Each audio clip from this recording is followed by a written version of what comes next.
சற்றுமுன் வெளியான தகவல் ரேஷன் அடைதற்கு முக்கியமான தகவல் வெளியுள்ளது. அது என்ன பார்க்க போகிறோம். நீங்கள் நம்ம சேனல் சப்ஸ்கிரைப் பண்ணாமல் இருந்தால் மறக்காம லைக் பண்ணிக்கோங்க, சப்ஸ்கிரைப் பண்ணிக்கோங்க. வாங்க வீடியோக்குள்ள போகலாம். தமிழகத்தில் புதிய ரேஷன் கார்டு வழங்கும் பணிகள் கடந்த ஓராண்டாக நிறுத்தி வைக்கப்பட்ட நிலையில் தற்போது மீண்டும் புதிய கார்டுகள் வழங்கும் பணிகள் தொடங்கியுள்ளது.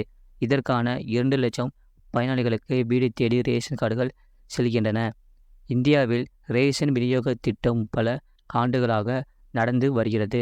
ரேஷன் கடைகள் மூலம் மக்களுக்கு மலிவு விலையில் ரேஷன் பொருட்களை வழங்கி வருகிறது. இதன் மூலம் அரிசி, சர்க்கரை, பாமாயில் உள்ளிட்ட பொருட்களை அரசு கொடுத்து வருகின்றது. தமிழகத்தில் மொத்தம் 2.24 கோடி ரேஷன் கார்டுகள் உள்ளன. இவர்களுக்கு மானிய விலையிலும் விலையில்லாமலும் அத்தியாவசிய பொருட்கள் வழங்கப்படுகின்றன. ரேஷன் கார்டுகள் ஒரு அடையாள அட்டையாகவும் பயன்படுத்தப்படுகின்றன. இந்த ரேஷன் கார்டுகளுக்கு நிறைய சலுகைகளை மத்திய மாநில அரசுகள் வழங்கப்படுகின்றன. கடந்த காலங்களில் முதல்வராக இருந்த கருணாநிதி, ஜெயலலிதா ஆகியோர் நிறைய விலையில்லா பொருட்களை கொடுத்துள்ளனர். அதுபோல் திருமண உதவி திட்டம், கர்ப்பிணிகளுக்கான உதவித்தொகை ரூபாய் 12,000 உள்ளிட்டவை வழங்கப்படுகின்றன. அதுபோல் பொங்கல் தொகுப்பு பொருட்கள், வெள்ள நிவாரணம், கொரோனா உதவித்தொகை உள்ளிட்டவையும் இந்த ரேஷன் கார்டுகளை வைத்து வழங்கப்படுகின்றன.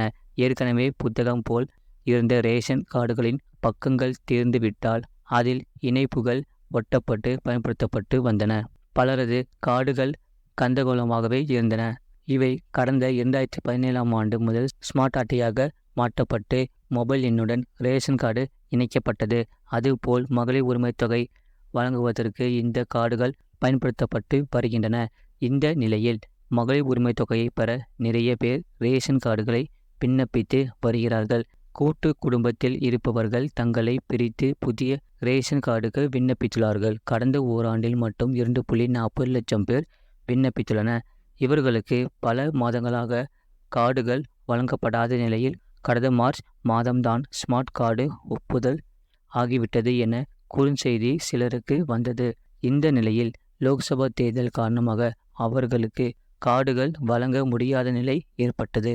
இந்த நிலையில் ரேஷன் கார்டு கேட்டு விண்ணப்பம் செய்தவர்களின் மனுக்களை மீது நடவடிக்கை எடுக்க அரசு உத்தரவிட்டுள்ளது. இதனால் அனைத்து மாவட்டங்களிலும் ரேஷன் கார்டு கேட்டு விண்ணப்பித்த 2.24 லட்சம் பேருக்கு புதிய கார்டுகள் வழங்கப்படுகிறது.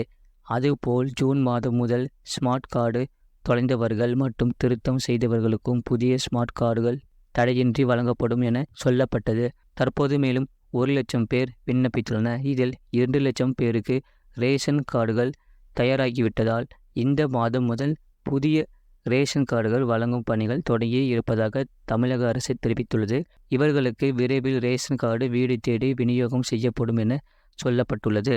எனவே புதிய ரேஷன் கார்டு வழங்கப்பட்டு விட்டால் அரசின் விதிமுறைகளுக்கு பட்டவர்கள் மகளிர் உரிமை தொகைக்கு விண்ணப்பிப்பவர் என எதிர்பார்க்கப்படுகிறது. இதுபோன்ற செய்திகளை உடனுக்குடன் அறிந்து கொள்ள மறக்காம சேனலை சப்ஸ்கிரைப் செய்யுங்கள், மற்றவர்களுக்கு தெரியப்படுத்த ஷேர் செய்யுங்கள்.